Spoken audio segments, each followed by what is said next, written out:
Good morning, everyone. It is Ben Buchter and Dan Bossy with Ag Resource Company in Chicago. It's Tuesday, April 29th. We've got markets generally mixed. Again, it does seem like it is almost exactly turnaround Tuesday.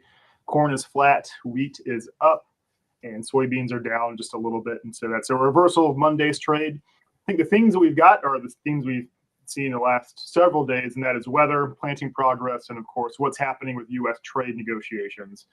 I think one of the hurdles, Dan, especially for the bulls, is planting progress. I think we're going to check a lot of these boxes off, planting within optimal windows. Everything's ahead of schedule, including things like sorghum, oats, spring wheat, and it's also the weather. I think forward weather also leans a little bit bearish relative to supply. It's going to be dry exactly where it needs to be dry. It's going to generally be wet where it needs to be wet, though we'll talk a little bit about just how wet it's going to be in the sort of western and southern plains. So, Dane, do you see anything else this morning? No, Ben, bulls need to eat every day, and there's just nothing for them this morning. I mean, we don't have any demand news, although we did sell some corn and soybeans to unknown and beans and to Spain and corn, but that gave us some early bounce. But, again, standing back from it all, it's all about the extraction of weather premium as we look forward. And so if we look at where we were on planting dates, I mean, the U.S. farmers moving along very quickly in terms of getting seed in the ground. So we're 24% planted in the corn. We've got soybeans that are moving up towards 18%. And so we imagine that if we go through this week and the weather forecasts are as holds, we'll have corn somewhere in the 44 to 46% range planted. Soybeans will probably be a record, Ben, closer to 31 to 34%. So again, the market has no reason to have a lot of weather premium in it accordingly. If you look at the winter wheat condition ratings, they were up 2% because of last week's rain across Kansas, Oklahoma, and Texas. That rain was beneficial. HRW ratings improved, but as you see in the chart to your right, this is a 10-day rainfall graphic of the central U.S. Notice in the brown areas that we have rainfall of anywhere between 3 and 8 inches. So low-lying flooding and problems for heading HRW crop is going to be there. This could be a quality problem. We also fear about lodging. When we get these storms moving through, winds and wet weather really causes crops to go flat, and that's never a good thing for both either yield or quality longer term.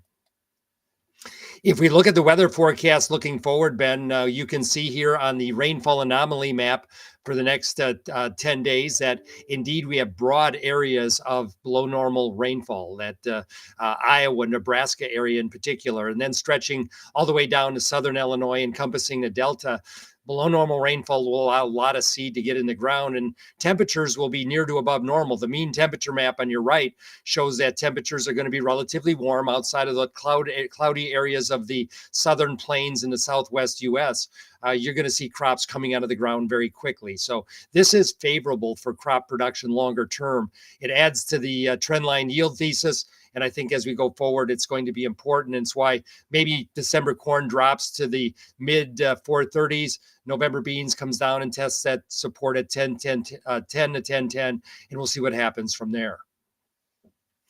Later in the week, we do expect that we will have some trade agreement announcements. 3 on the top list are going to be, India, Japan, and South Korea.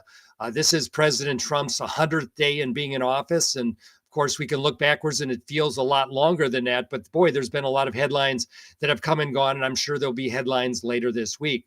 The U.S. biofuels industry is also looking for headlines in terms of some kind of administration guidance in terms of 45Z or maybe a reinstatement of the blender's credit. There's been a strong push for that. But again, I'm not hearing anything from Washington that would indicate that to be the case. We'll see how this comes forward. But the soy oil rally has been a lot of anticipation due to something from EPA. But whether it's trade or whether it's EPA, those are the things that drive rallies. Today, they're lacking, Ben. So as we think about where the markets are going this morning, I think maybe the wheat market finds some support on a frost freeze across portions of the Black Sea. But other than that, corn and soybeans look lower on planting progress and extraction of weather premium. Yeah, and generally we're kind of looking for something to grab onto. And I think, to your point, a lot of this corn and a lot of the soybeans will be planted in optimal windows. It can't really get much better than this, and it does look good. Cross the yield bridge 60 days from now, but planting dates, check that off. It's going to be just fine. Otherwise, I think, choppy, kind of waiting on news, trade news, weather news, what happens in the Black Sea because of frost. How much does it actually rain? West Kansas, Texas, Oklahoma, to be determined.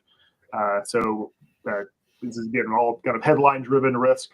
And stay tuned. I guess we've got a lot of really good research coming out this week talking about global corn supply and demand for 25-26 this afternoon, kind of fine tuning what the risks are in the markets as we get into the heart of the 2025 growing season.